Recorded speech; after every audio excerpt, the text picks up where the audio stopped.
ikatikisika, na mara hiyo milango ikafunguka, vifungo vya wote vikalegezwa. Bwana Yesu asifiwe. Tupo kwenye ibada ambayo inaenda kwa theme ya The Sound That Shakes Foundation. Worship Intercession Night, The Sound That Shakes Foundation. Nitakupitisha kidogo kwenye hii theme, alafu baada ya hapo tutaenda kumsifu Mungu. Bwana Yesu asifiwe. Haleluya. Sasa kabla sijaendelea, naomba nikupe kidogo maana ya ibada. Ibada ni nini? Yamkini unaweza kwa jiuliza, ibada ni nini? Kwanza nataka nikutahadharisha ya kwamba ibada ni zaidi ya kuimba. Ibada ni zaidi ya kucheza. Ibada ni zaidi ya kufanya chochote kile ambacho unaweza ukakisema kikaleta tafsiri ya ibada. Ibada, yani kuimba peke yake hakutoshi kuleta maana kamili ya ibada. Bwana Yesu asifiwe sana. Tunapozungumzia ibada, ibada ni heshima ya juu na ya mwisho ambayo sasa mtu anaitoa kwa kitu au kwa mtu fulani. Bwana Yesu asifiwe sana. Kwa unapotoa ile heshima ya juu, unapotoa ile heshima ya mwisho kwa kitu fulani au kwa mtu fulani, moja kwa moja pale utakuwa umefanya tendo la ibada. Bwana Yesu asifiwe. Na hii ndio inatupa maana kamili ya kwamba tuna ibada za sanamu. Kwa sababu gani? Unapokipa heshima kitu fulani au unapomheshimu mke wako au mume wako zaidi ya unapomheshimu Mungu, unapoheshimu mali zako zaidi ya unavyomheshimu Mungu, tunasema ya kwamba pale unakuwa umetoa ibada katika hicho. Na hiyo tunaita ni ibada ya sanamu. Na Mungu anachukia ibada ya sanamu isivyo kawaida. Bwana Yesu atusaidie sana. Haleluya. Kwa sasa hiyo ni maana mojawapo ya ibada. Naweza nikakupitisha kwa namna hiyo. Na ndio maana hichi kitu kilitokea Mfalme Agripa pale ambapo alipewa nafasi ya kuhutubia watu. Aliposimama, alipovaa mavazi yake akasimama akaanza kuhutubia. Ghafla watu wakaanza kusema, sauti ni kama ya Mungu. Wakamfananisha Herode na nani? Na Mungu. Sasa kwa sababu Herode hakukaa kwenye nafasi ya kumrudishia Mungu tukufu, ukisoma Biblia pale kwenye Matendo ya Mitume 12, Biblia inasema kwamba malaika wa Bwana akampiga Herode kwa chango, akafa pale pale. Kwa sababu gani? Amechukua utukufu wa Mungu, amechukua ibada ambayo haikumstahili. Na ndio maana ukitaka kumuua mhudumu ambaye anachipukia, msifie.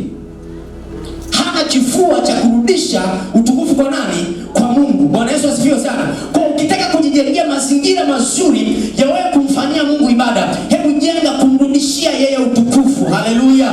Jenga kumrudishia yeye ibada. Bwana Yesu asifiwe sana. Lakini kwa haraka zaidi, maana ya pili, ibada ni mfumo wa maisha katika ufalme wa Mungu. Haleluya. Ni mfumo wa maisha katika nini? Katika ufalme wa Mungu. Nataka nikwambia kwamba kwa mtu yoyote aliyemwamini Kristo akamfanya kuwa Bwana na Mwokozi wa maisha yake, kitu ambacho tunakitarajia kutoka kwake, anatakiwa aishi maisha ya ibada. Unaniambia ni kwa namna gani? Ukisoma Wakorinto wa kwanza.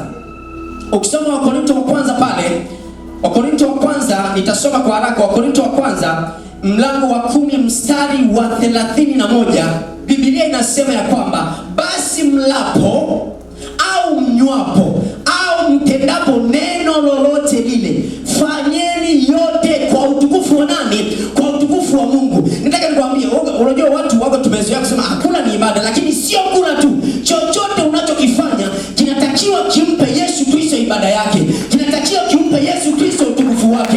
Kwa maana Biblia inasema kwamba chochote unachokifanya, iwe unatembea, iwe unazungumza, iwe unafanya chochote kile, ni lazima kimpe Yesu Kristo ibada. Bwana Yesu asifiwe. Haleluya.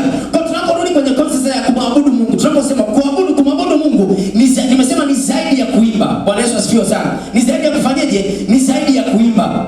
Bwana Yesu asifiwe sana. Hebu mpungie mwenzako mkono, mwambie usiwe serious sana kuliko mhubiri. Haleluya.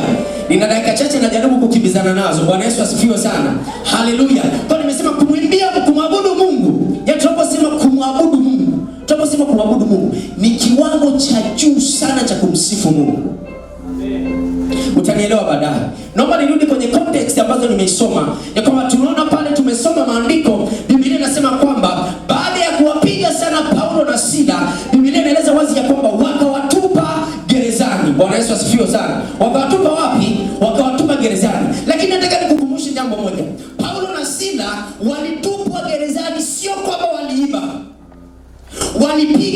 kwamba walizini, walipigwa, sio kwamba walienda kufanya uhalifu wowote. Biblia ukisoma pale mwanzoni, ukianza mistari ya mwanzo, Biblia inaeleza wazi ya kwamba Paulo na Sila, Roho Mtakatifu aliwaongoza kwenda mahali fulani, na walipofika mahali kule wakamkuta binti ambaye huyo binti alikuwa amefungwa na alikuwa na pepo la uaguzi. Na Biblia inasema kwamba alikuwa anawapatia mabwana zake nini? Faida. Sasa akina Paulo na Sila walipofika mahali pale, wakatamka neno la Bwana, yule binti akafunguliwa kutoka katika vifungo. Yule pepo wa uaguzi akafanyeje? Akaondoka. Biblia inasema yule pepo wa uaguzi alipoondoka, wale mabwana zake wakakasirika. Lakini makasiriko yao hayakuwa bure. Kilichoanza ni ufalme wa giza ulikasirika. Bwana Yesu asifiwe sana. Ufalme wa giza ulifanyaje? Ulikasirika. Ufalme wa giza ulipokasirika, ukatumia watu katika ulimwengu wa mwili kwa ajili ya kuwataki Paulo na Sila. Bwana Yesu atusaidie sana. Haleluya. Kwa hii kupe kuelewa ya kwamba sio kila jambo linalokupata linatokea katika ulimwengu tu wa mwili. Mambo yote, vita zote tunazozipata zinaanzia katika ulimwengu wa roho. Leo hii unaweza ukaenda mahali fulani ukambonda shetani kweli kweli, lakini kesho unafika nyumbani unafunguliwa kesi ya uhaini. Kwa sababu gani? Ukimvuruga adui katika ulimwengu wa roho, anachokifanya anatumia watu katika ulimwengu wa mwili kwa ajili ya kukuvuruga na wewe. Ndio kilichotokea kwa Paulo na Sila. Sasa hii kupe kujua kwamba sio kila vita unayopitia, yani sio kila vita unayopitia ni kwa sababu yote, hapana. Inaanzia kwenye ulimwengu wa giza. Ukimvuruga shetani, yeye anatafuta, yani kama vile ambavyo Mungu anaweza kumtumia mtu yeyote kwa ajili ya maisha yako, hata shetani anaweza kumtumia yeyote yule. Bwana tusaidie sana. Kwa Biblia inaweza baada ya kukamatwa, hao watu wakafungwa. Biblia inaweza kwamba wakawatupa gerezani na wakamwagiza mlinzi awafunge gerezani. Walipotoka gerezani, akawaagiza mlinzi awafunge katika chumba cha ndani. Yaani mle kwenye gereza kuna gereza jingine. Wale mnaangaliaga movie, nipungieni mkono. Yale magereza wanaopeleka watu watata zaidi yanaitwaje? Yaga majina mengi. Prison break si mnaangaliaga, msijifanye mko rohoni sana. Prison break, si ndio? Yale magereza unapeleka watu watata. Sisi wanaita si black site, si maximum prison. Sasa ndio akapeleka watumishi wa Mungu waliotoka kumfungua mtu aliyekuwa amepagawa na pepo, aliyekuwa anatumikishwa na ufalme wa nuru. Sasa ndio wakapeleka wakawafunga, tena wakawapeleka chumba cha ndani na wakawafunga au kisha wakawafunga na mikatani na kamba. Watu waliotoka kuhubiri habari za ufalme wa Mungu. Ingekuwa ni wewe, Biblia inaeleza wazi, panapo usiku wa manane, hawa watu wakaanza kufanyeje? Kumuomba Mungu na kuimba nyimbo za kufanyeje? Za kumsifu. Naomba unisikilize vizuri. Waliimba nyimbo za kumsifu Mungu. Hawakuimba nyimbo yoyote. Yaani imekuwa ni wewe umetupwa gerezani, kwanza umetoka kupiga gombo, umevuruga kule, shetani mapepo yametoka, alafu unakamatwa unaingizwa gerezani. Nyimbo ambayo ningetarajia ungeimba, uko wapi Mungu wangu? Ungeanza kujisikitisha kwamba imekuwaje nimetoka kuhubiri habari njema,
inaanza sasa.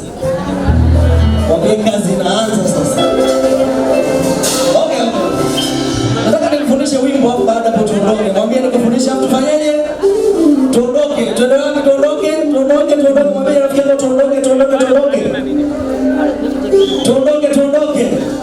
Kwenye vilele vya kusifu na kuabudu.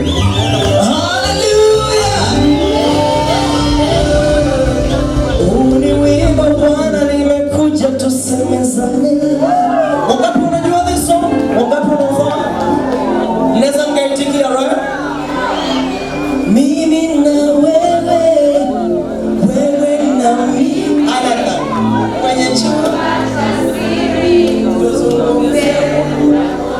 Mimi na wewe, wewe na wewe, wewe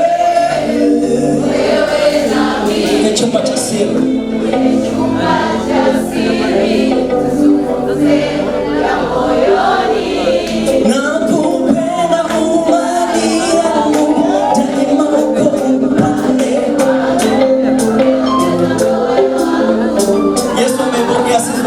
Biblia inasema kwa maana jinsi hii Mungu alipenda ulimwengu hata akamtoa mwana wake wa pekee ili kila amwaminie asipotee bali awe na uzima wa milele.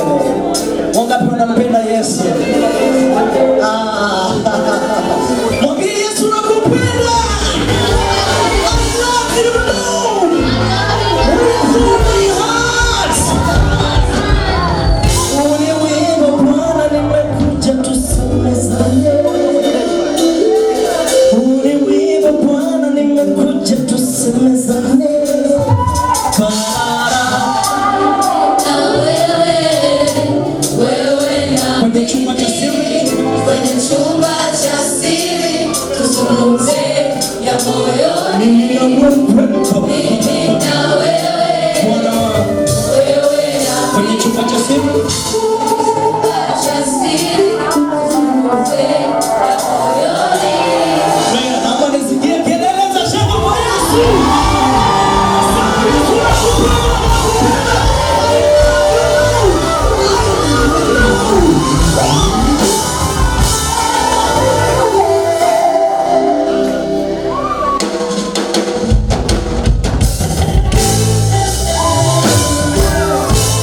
Unaweza ukatabasamu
Ulinipenda kwanza, ukanichagua bila sharti lolote, ukanifanya mwana. Nakupenda umali yangu, nakupenda.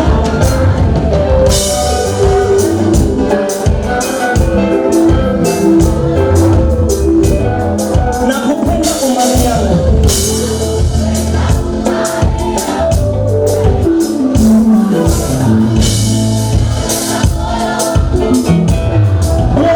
Nakupenda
Sitaruhusu mawe yapige kelele, sitaruhusu mawe yapige kelele.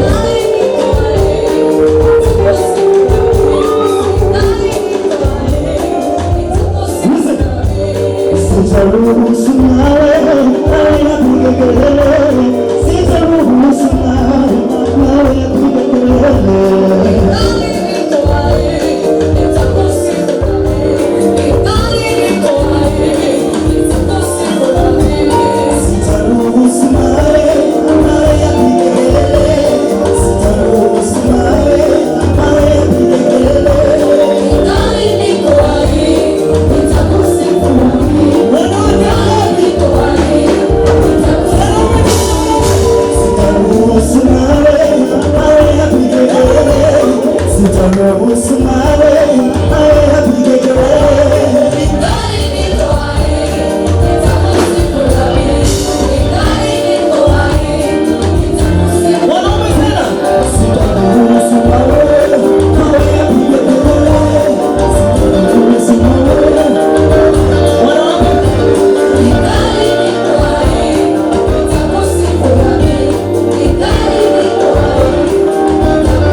Thank you.